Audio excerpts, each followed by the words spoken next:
Okay. You have a quiz next week. Most of the quiz is certainly to be about kinematics.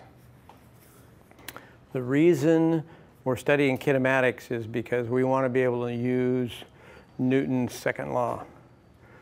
Newton's second law says the sum of the forces external vectors is the mass times the acceleration. We can say it that way when the mass doesn't change. It's really the time derivative of the momentum, but it boils down to mass times acceleration. So if I have an object and I tell you, my cell phone, and I tell you there's what its acceleration is, can you tell me what external forces must have been are being applied to my cell phone? If I tell you the acceleration, can you tell me what the external forces had to have been? How would you do it? Multiply by the mass, right? So there's lots of problems in engineering where you end up calculating the accelerations first. You're designing something like the arm on a robot lifting a mass, and you want to be able to go work at a certain speed and accelerate at a certain acceleration, but you want to know how heavy a material to make the arm out of so you don't break it. So lots of times you calculate the kinematics first, the velocities and accelerations and positions, from which you can then calculate the forces and moments. So that's why we're going through all this kind of painful stuff to teach you the kinematics, because we want to be able to use this. All right. So I'm going to put up some review equations, because next week when you go into that quiz, you can take in one sheet of notes. And I guarantee you some of the equations you want to have on there are position vectors, velocity vectors, and accelerations in their forms that we've been teaching to you. So we're going to review that quickly because we're going to need them again and again. And then the other piece, as we have time today, will be to answer questions about anything troubling you. But the homework's a good place to start because it shows where you have trouble applying what we're telling you in class. So, and I forgot to say, because I'm new to this group, that, where shall I put it? I guess put it right here. My name's Kim Vandiver. I've done the lectures in this course lots of times, taught recitations. This is my 39th year on the faculty. I'm an ocean engineer, and I'm the director of the Edgerton Center. So I don't know if any of you are clubs and teams like Formula SAE and stuff like that, but that's all, or D-Lab. D-Lab's part of the Edgerton Center too. Okay. Questions? Give me topics that have you found out that you're a little uncertain about, maybe stimulated by the homework. So you can name a homework problem if you want. Problem 4 on homework. Which is the slotted disk? The slotted, yeah. All right. So we'll make a little list over here. So the slotted disk. Yep. What else? Number 6, the cannon. The projectile. Yeah, I'm just a little confused with the state space form. The state space thing. I'm not great at that, but I think I can help. I can.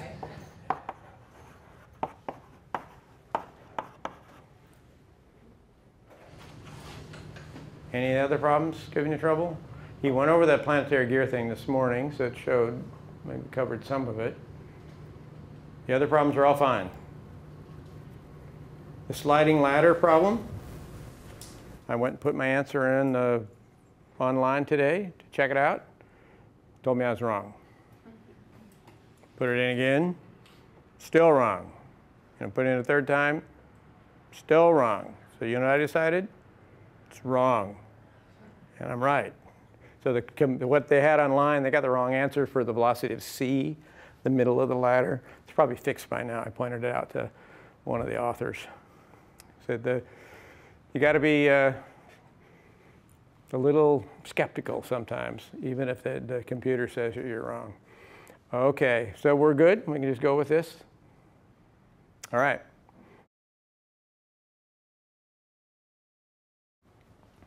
we need this. So you're comfortable with that statement that this position vector, RB, is RA plus RA to B. Okay? I use a little different notation system. You noted this morning when he was doing that Geneva mechanism, he started having to invent things on the fly to keep track of the stuff. So I have a system which I recommend to you. You do not have to use it, but I use it because I can't keep track of things. So this is my O frame.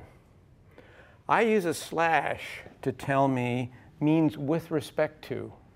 So I say RB with respect to O. And for position vectors, it's just a point. It's right here, the origin.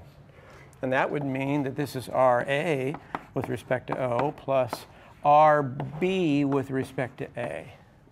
And these are all vectors. Okay.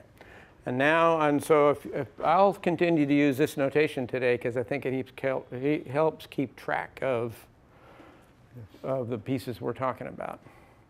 So velocity. The velocity of B on this is now a rigid body. And typically what we do is we pick a point A on the body and attach to it a reference frame fixed to the body. So X1, Y1, I'll call it. And it's frame X, X1, Y1, Z1. That's the reference frame attached to the body. This is O, X, Y, Z attached to the Earth. Okay.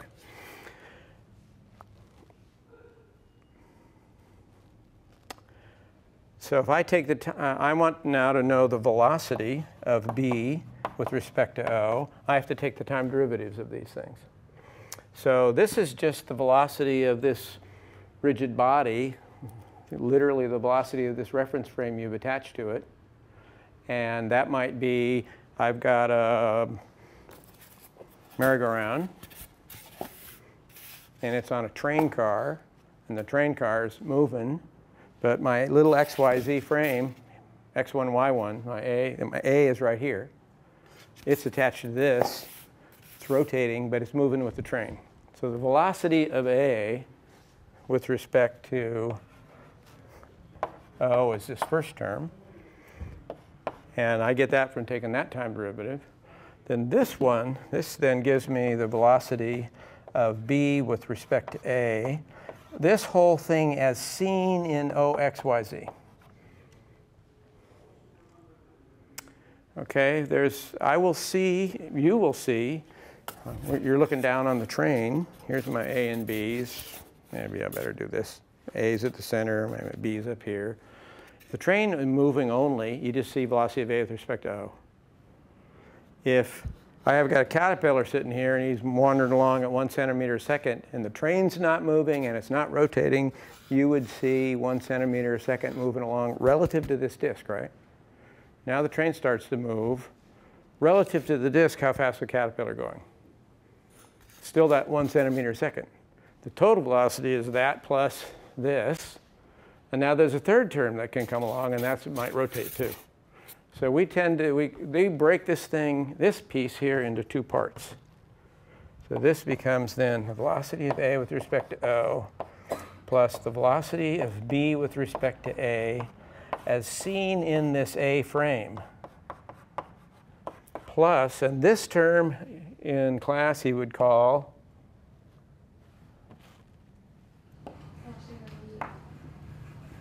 B rel. The relative velocity as seen in that moving frame, plus this final term is omega cross R of B with respect to A.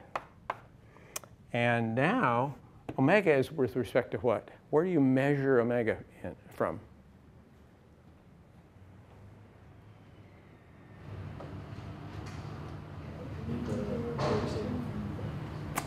So we want to be able to use Newton's laws. So Newton's 3 laws, Newton said they're true, but you must be observing things from an inertial frame of reference. An inertial frame can neither be accelerating or rotating. A frame that's rotating is not inertial, and a frame which is accelerating is not inertial. okay? So the Earth is accelerating and rotating. Why are we able to do, we all the time are just using in here as an inertial frame. It all has to do with relative magnitudes. The acceleration caused by the motions of the Earth, if they're very, very small compared to what I'm doing, you can ignore them. So we neglect the fact that the Earth it has accelerations if they are small compared to the problem we're working. Okay, this is with respect to O, X, Y, Z. Always. The omegas always have to be with respect to the base frame. Okay, there's your velocity expression, and you take a time derivative again of that to get acceleration. So the acceleration of B with respect to O is the acceleration of A with respect to O directly from this term. That's just this linear motion of the moving coordinate system. Plus, then this rel term, I have got this caterpillar in here, and he's moving out at 1 centimeter a second relative to a fixed point on this thing. But he could also be accelerating, trying to get up to 2. And that's relative to this, whether or not it's rotating and whether or not it's translating. It's just on the body. So the second term, when you take its derivative, turns into acceleration of B with respect to A in the A frame. Okay? And now you have this term to deal with, and it gives you 3 pieces.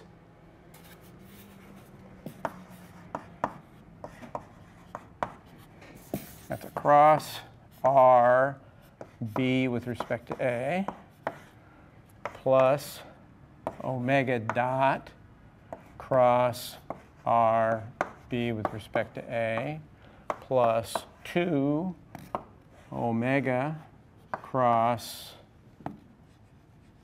R,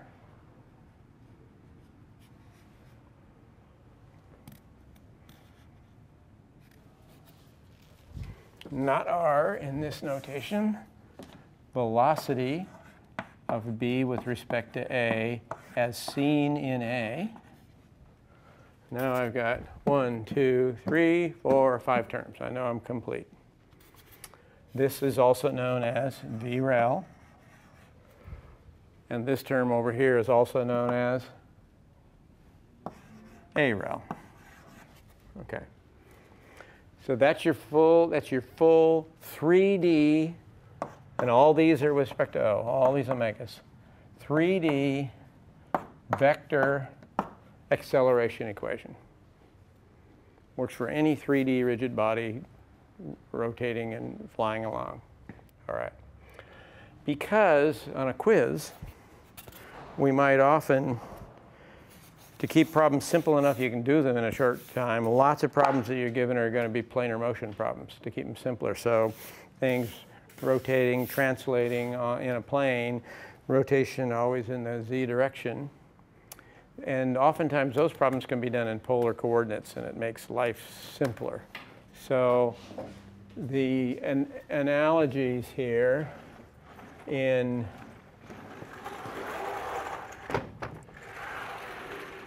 polar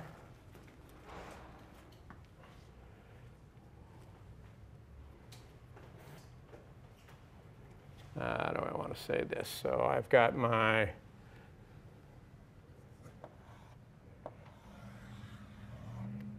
merry-go-round on the train car here. Here's my O, X, Y system. Train car is moving along in that direction. So this point here is A. And I'm trying to track something out here at B. So this would be theta, and this is in the U, R hat direction, right? So we would just, and this is the vector, this is R. In polar coordinates, we just say, oh, well, R of point B with respect to O is R of A with respect to O, because this thing could be moving along, so there's an R of A here.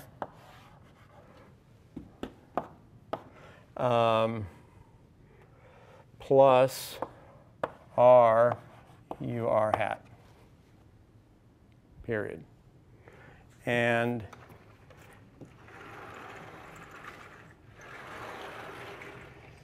velocity of the same point on my merry-go-round moving along, expressing it in polar coordinates, would be the velocity of B in O would be the velocity of the train, A and O, plus, now you take the derivative of that R U R.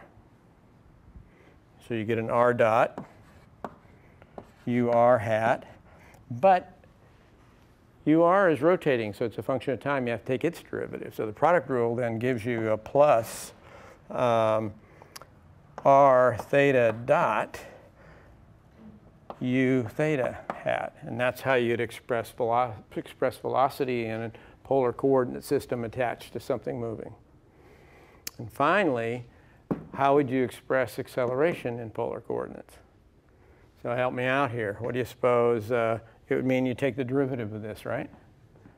So the derivative of that term gives me, is related to what up here? That's just the beginning, that's just this thing, right? So now you get, again, acceleration of A and O. And now you take the derivative of this guy, you get an R double dot UR, you get an R dot, then the derivative of UR. You crank all those out, you get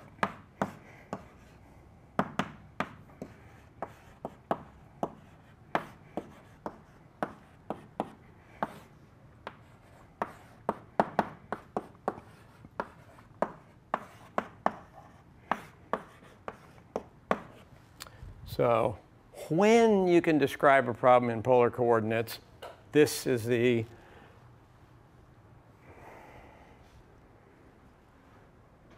velocity one. Better. Pardon?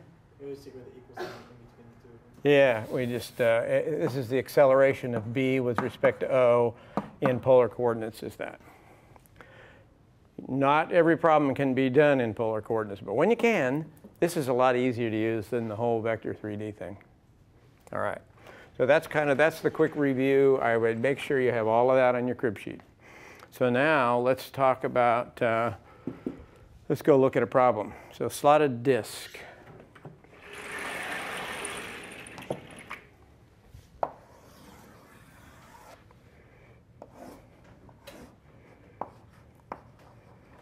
And you got this mass here, and you're given that the disk is rotating at constant rate, though, constant omega, right? So theta dot equals a constant. R dot, R dot, and R double dot are not necessarily constant, right? Okay. And is this whole thing moving? No. So my train stopped. This could be a gun on a train, right? Train stopped. So the acceleration of this, so this guy here, that's R of t. And you could make this in the UR hat direction. And therefore, the U theta hat direction would be like that.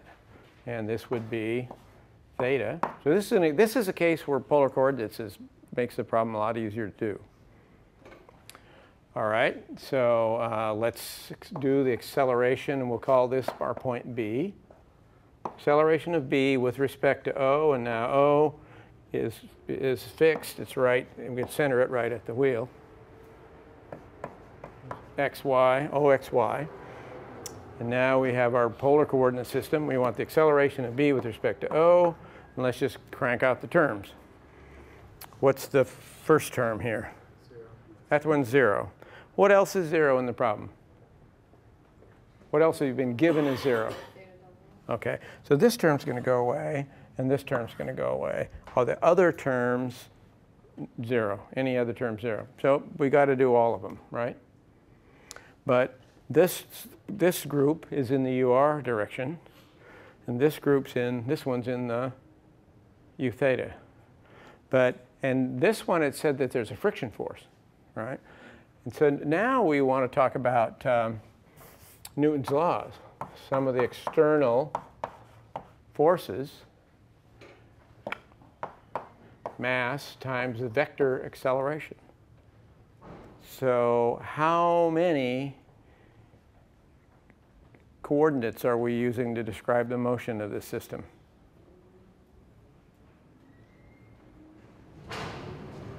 Two. Because this is a planar motion problem, there's 3 possible coordinates that this body, this whole thing could be our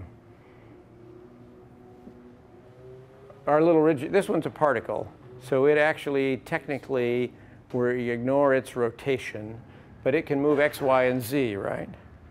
But we're not allowing it to move any x, but it's going to take an x, say 2 coordinates to tell you where it is at any time. So if a complete and independent set of coordinates requires 2, they could be x, y, but they could also be r theta. But if you have 2 coordinates that are independent, then you're going to get 2 equations of motion. And it's smart to write one in the UR hat direction and one in the theta hat direction. So, but now as soon as you're talking about forces and equations of motion, you'd better draw yourself a what? And this is when you need free body diagram. So here's our mass. Here's where the touching the tube. This is the UR hat direction, U theta hat direction. What are the forces on it? So mu, k, n, and in what direction? Negative UR. What's in the U theta? UR hat direction, but you can put it either way because it's going to work out. A little just standard approach to any. It's easy to get confused about signs in free body diagrams. If, when in doubt, just assume a positive displacements and positive velocities. So in this case, this thing has r would be positive in that direction, positive velocity would be in that direction. So if it has a positive velocity going that way, which direction is the friction force? Opposite. So just assume positive motion, draw in the direction that you assume then the force to be, you deduce the force to be. So there's one force. What else do we have? Where's the second? We have more, is that the complete free body diagram? No. What are we missing? Okay. Got a normal force, and I don't know what it is, so I'll just draw it in the positive U hat direction. All right. Now I got 2 directions. I have an equation of motion. I can write mass times acceleration, and that's going to be mass. Acceleration is r double dot minus r theta dot squared UR hat plus m2m r dot theta dot u theta hat, and that's the only term because the theta double dot term is 0, right? I've just not even bothered to put it up there. So here is my acceleration multiplied by the mass must be equal to the external forces. So I can equate the U theta piece to the U theta forces and the UR piece to the UR forces, and I'm done. So in the U theta direction, I have N. Some of the external forces is N in the U theta direction, but I can drop the U theta now because that's the only terms I have. Yeah? Do we not have to worry about it touching both sides? So you have like an N1 and an N2? No, it's moving. So if it's moving, I'm assuming it can slide in the barrel, and I'm just going to say all the contact just comes on whatever side the push is coming from, needs to come from, right? So there's a little tiny clearance on the side that it doesn't have to touch, just to make the problem conceptually possible. That normal force must equal to the mass times the acceleration in the normal direction, and that's this. So that's 2m r dot theta dot. I'm done. That is That is the force required to give it the acceleration it is feeling in the u theta direction. Period. Now we want to write the r equation. So now the sum of the forces in the u, this is the sum of the forces in the u theta, got us to here. Sum of the forces in the u r hat direction are minus mu k n, but n is 2m r dot theta dot. Now this is a force. That's the external force being applied. It's no longer thinking about this as an acceleration term. Over here, on the right-hand side, is the acceleration in the r direction, m, r double dot minus r theta dot squared. Now we have two equations of motion. And I think that's all they asked for in the problem, right?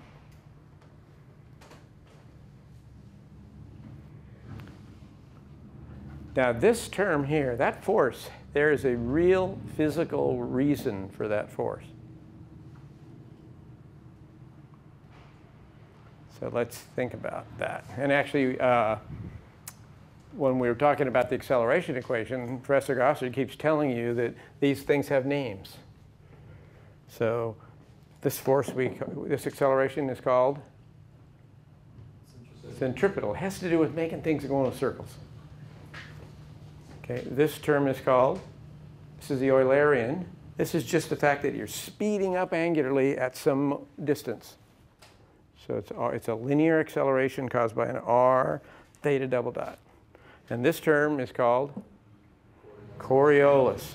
What is this thing Coriolis? All right. So I put this piece of chalk in my tube here. And got your safety glasses on? I'm going to give it both some theta double dot, and it's going to have it's going to move, it's going to have an r dot, and it's definitely going to have theta dot. Okay? Just put it over Eric's head back there. Okay, as that was sliding out the tube, there was some normal force on it. Even if there was no friction in here, it would have gone zipping out of that tube, but there would have been normal force always on the side of it until it got out. Now, why is that? And even if it had been constant velocity, no angular acceleration, if I'd just gone constant velocity, it would have come out of that tube. And there would have been a normal force until it left the tube. So I'm going to make you guess a little bit. Remember, you've done this problem lots of times. The old ice skater problem. The ice skaters got her arms out. Now we got a mass out here too to make it more spectacular. Two of them, so she's balanced. She's going around, constant velocity, and now starts pulling in. And gets into here. What happens? Speeds up. Why? The torque or the moment of inertia is. So he says the moment of inertia is changed, and there's some principle involved here. If she's got frictionless ice skates, is there any external torque on that person? So if there's no external torque, what must be true? No change in angular momentum. And what's angular momentum for a rigid body? Planar motion, I omega. All right. So when she pulls in, you're changing I, right? And is it being bigger or smaller?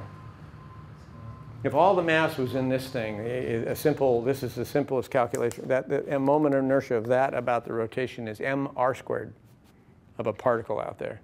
If I pull it in halfway, it's a quarter as big. Okay, so the I has gone down by a factor of 4 when I go from here to here. If the angular momentum is conserved, the omega must have gone up by a factor of 4. Okay. Then let's do the other different one. Now I'm standing on a rotating platform. I'm fixed to the platform and it's rotating. Constant rate. And now I start doing this. Constant rate platform is rotating at constant rate, is there a force necessary from my hand on this mass to accomplish getting it out there?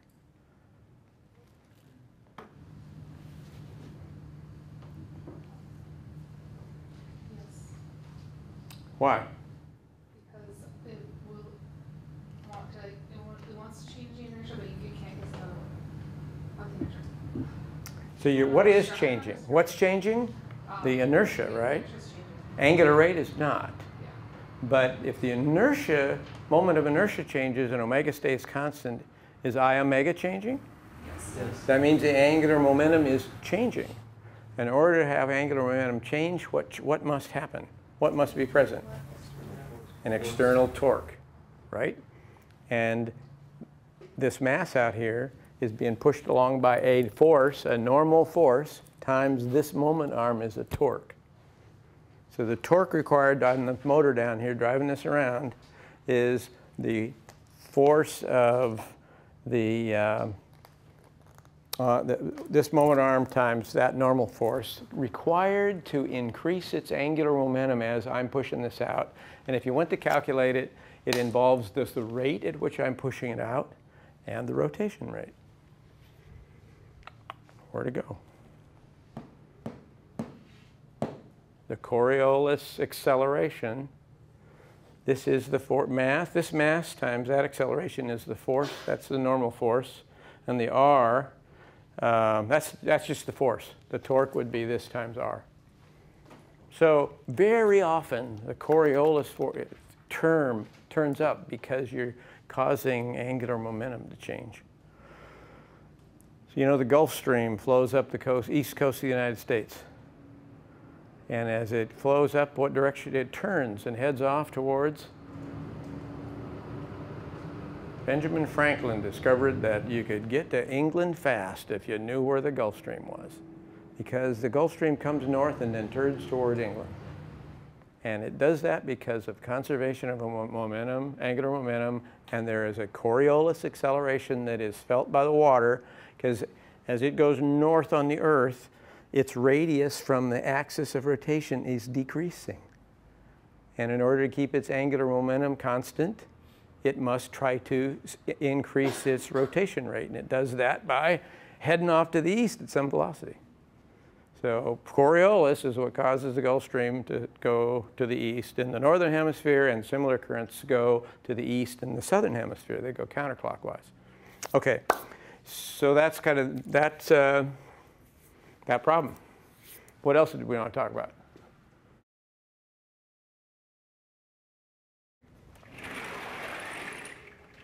State space.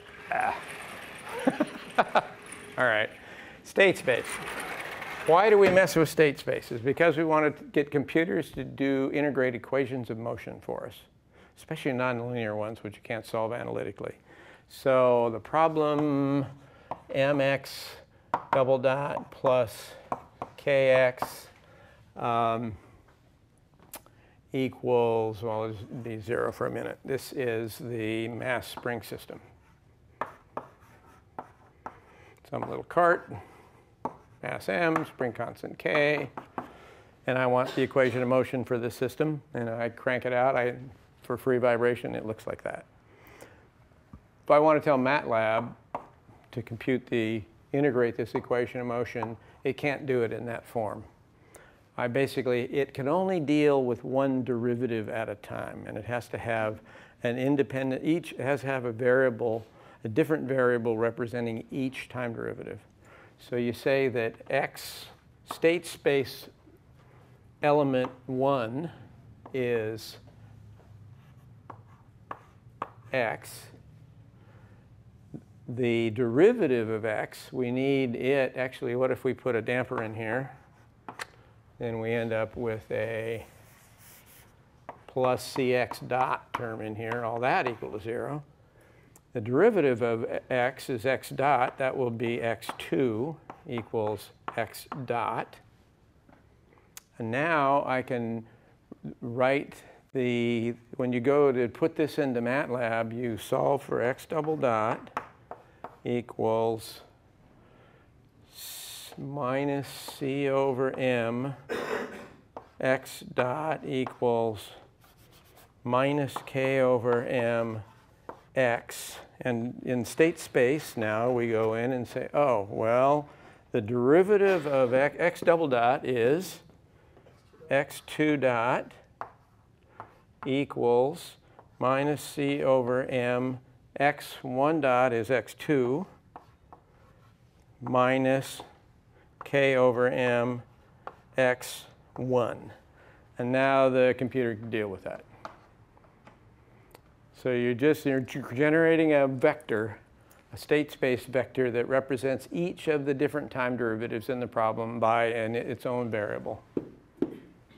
So a second order system only requires two of them, x1 and x2, because we express x2 dot in terms of the other guys.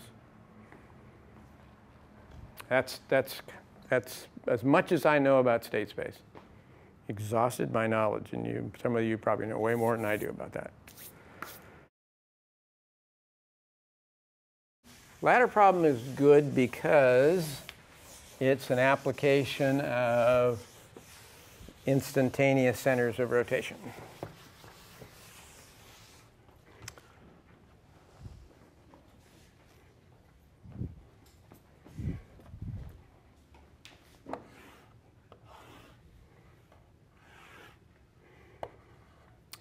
Point B, point A, point C in the middle. This is L long, the whole thing, and this is theta. And you're given the velocity at A. And we may as well put O right here and let this be the X and Y coordinates in the inertial frame. So we know one thing, the v of A, but we're asked to compute the velocity of B and the velocity of C. And we want to use the same approach every time. Somehow represent this problem in terms of velocity expressions that look like this. Okay. But we know, this thing is translating, surely. It's also rotating, and to use that expression up there, we need omega. We're going to have to come up with an omega. So somehow we got to get, the only thing we're given is this. How do we get from this to an omega? Well, this is where understanding this concept of instantaneous center of rotation is valuable. At this point, there's no motion normal to the wall, right? Because the wall says you can't do it that way. So the only possible velocity is in the vertical. Down here, the only possible velocity is in the horizontal. This is going out. Surely that's going down. We've all fallen off of ladders, so we know which way gravity works, right? So we say, the velocity of A. And now we're fixed. If you want to think of an AXY frame here, you could, but there's no need for a intermediate frame, right? So what's going to happen to a term like this? It's just not there, right? Okay. So, but let's, all right. I want to use the notion of an instantaneous center of rotation, and I want to find the velocity of A in O. And I need to pick a place that I can place another reference frame. And I want to use ICRs. So in order, I wanted to use the notion of rotation. How could rotation produce that velocity? Well, if this were just a big rigid body and it were rotating, is there some point that is not moving? And it would have to be a radius that comes out here such that if it had a rotation rate, then it would be going perpendicular to that down. There's also the same thing here. There's got to be a radius such that at a rotation rate, it would only go horizontal.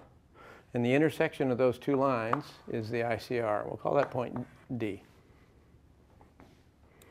So now I'm going to think like you have a little coordinate system at D. It also happens to be lined up X and Y. Just like this, it's parallel. So in fact, it's also an inertial frame, and it's not moving. but it doesn't matter. It does matter that it doesn't move, but I can use this in that equation. The velocity of A with respect to O is the velocity of, I'm going to work with this point, d with respect to O plus the velocity of, I'm concerned with this point now, A with respect to d as seen from my little d frame here, plus omega cross r of A with respect to d.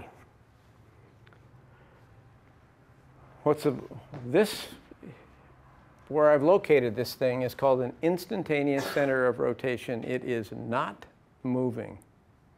So this velocity is 0. Okay. Now, you can think of this rod as, what if it was just a big rigid body? All the way out here like that. It's one rigid body. That body, it still happens. You could put a pin right here, and the rotation of that body would give you that VB there and a VA here. Okay? So what is the velocity of this point relative to this point? There are two fixed points on the body. That's this term here. 0. Okay, that term. This is the VREL term. The VREL term is 0. This term is 0. This is always the case now with these ICR problems. These first two terms that go away. ICR problems only about this. So omega is an unknown. It's surely in this direction. Is that positive or negative k? Positive. So it's some k, omega, in the positive k hat direction, cross, and this vector from here to here is L cos theta in what direction? Negative j hat. All right, so here I'm going to put a minus L cos theta j hat. Now, those of you who have different ways of remembering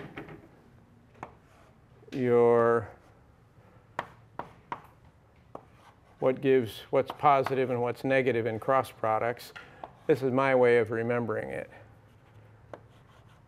In alphabetical order, I, J, K around the circle, that's positive. I cross J, positive K. J cross K, positive I.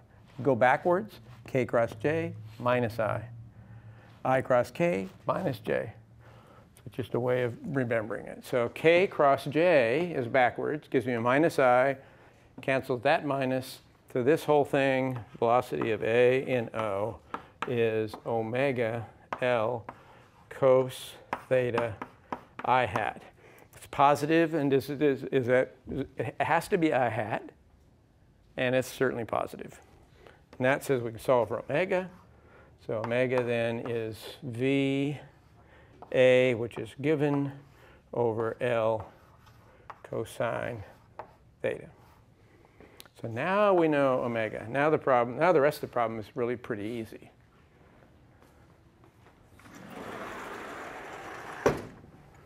So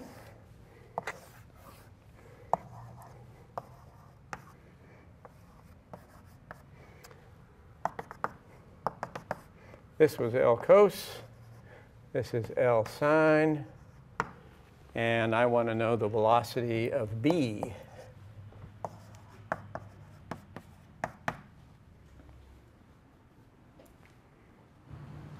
How many terms? How many terms are we going to figure out from the velocity equation?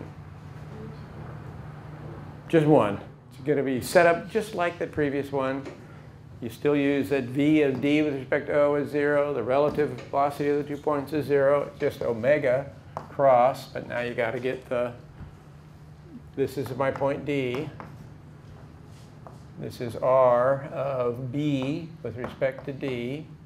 So that is omega K cross L sine theta.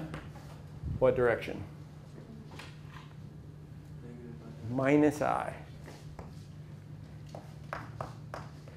K cross I, positive J with a minus.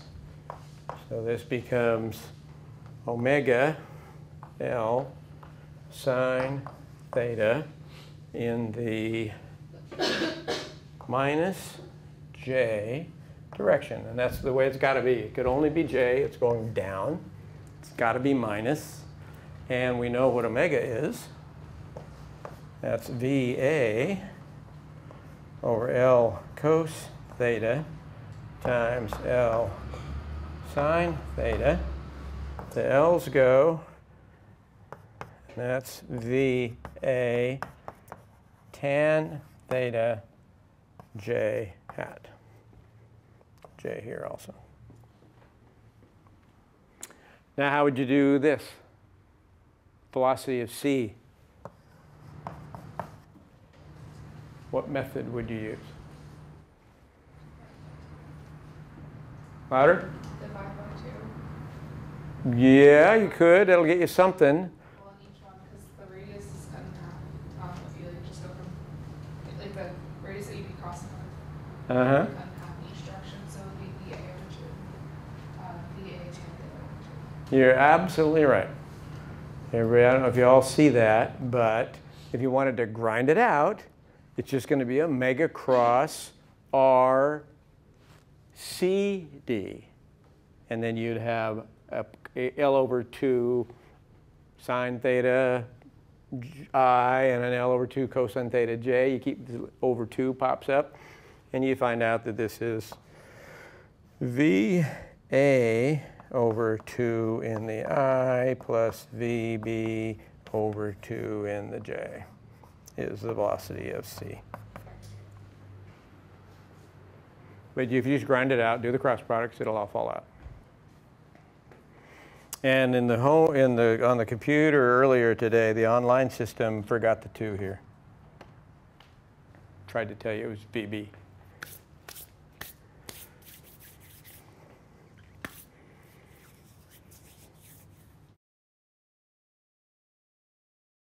Well, the canon is just this. It's to represent an equation of motion in MATLAB using, you got to use state space to do it, right?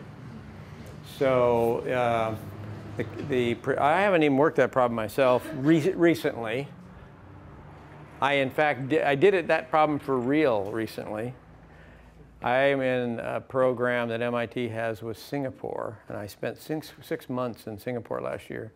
We had the students kind of do a design project, and Professor Brisson, who's also in mechanical engineering, and I built 3 potato cannons. And we could punch out 70-gram potatoes about 120 meters with compressed air. We built these 10-foot long PVC pipe cannons, and we pump them up with compressed air. And you do exactly the problem that's in there, except we had, does that one have velocity squared air resistance? Yes. Yeah, okay. So the key is you got to write, you have to get an equation of motion. Okay. And it's wise to do it. You have to pick a coordinate system to work in. What do you suppose is a smart coordinate system? Picking coordinate systems is so the equations of motion come out nice and clean and easy to work with.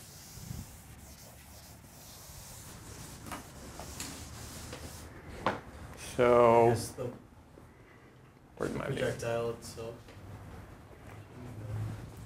So for projectile motion problems, when the Earth is involved, gravity has a lot of influence in in the direction of gravity, and no influence horizontally.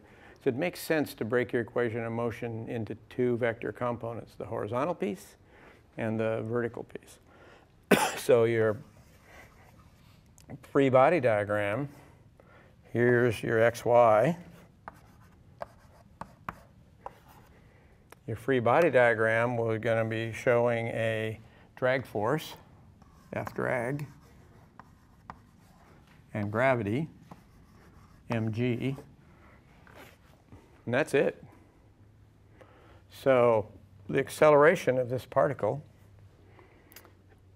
is there any rotation involved? No. So this acceleration thing we've been working with up here that term is 0, that term is 0, that term is 0. And we're going to simplify this thing down to basic. This is so simple that we can just describe it directly in the inertial system. No moving reference frame, right? So we can just directly say that it's just the acceleration of v with respect to a in my O frame. It's that one term. So now mass times acceleration is equal to the external forces. And this is going to have an I hat result and a mass times an I hat plus a mass times a j hat term. And those have to be equal to forces. And I'm going to break them up. I'm going to take an I piece and a j piece and get two equations of motion. So I need a mass times acceleration in the x direction, or the I direction, is equal to any x-directed forces. And there's going to be a component of this drag force. Actually, unfortunately, I made it look like the same length of this. I'll do it out here. This drag force has a vertical component and a horizontal component. I have to come up with an expression for the horizontal component of the drag force. This is F drag in the I direction. And that's that equation of motion. And the acceleration in the x direction is just mx double dot.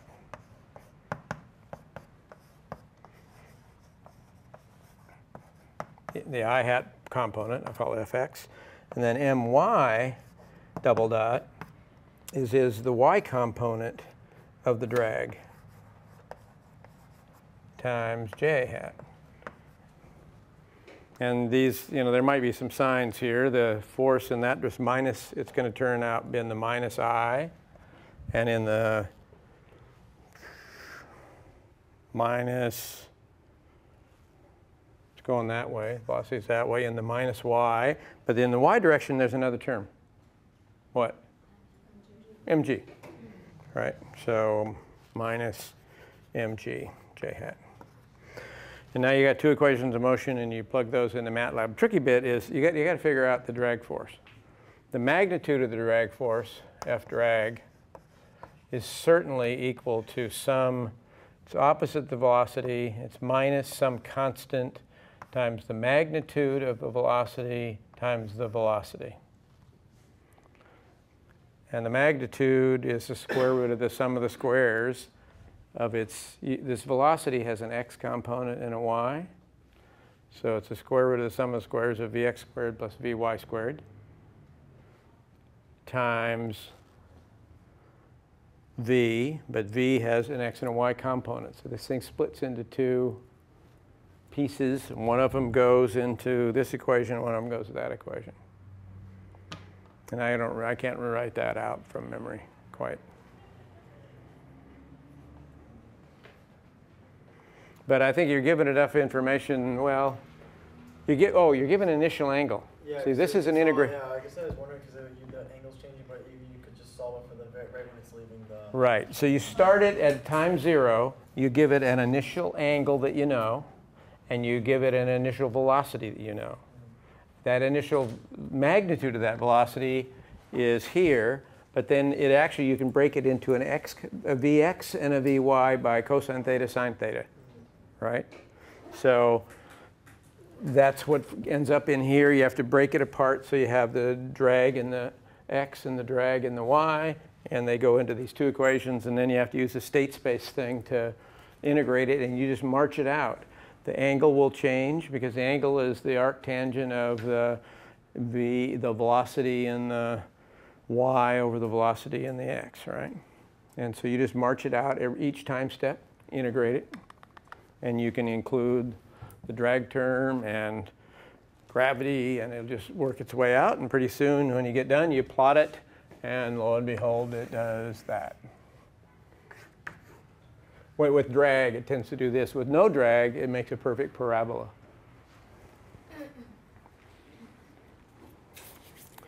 And if we get time to do it, we're going to get out. I built a potato cannon here so we can do some experiments with it. So we'll get out the potato cannon and shoot it one of these days. But we'll have to leave class early and go out and kill you in court and see what we can do. All right.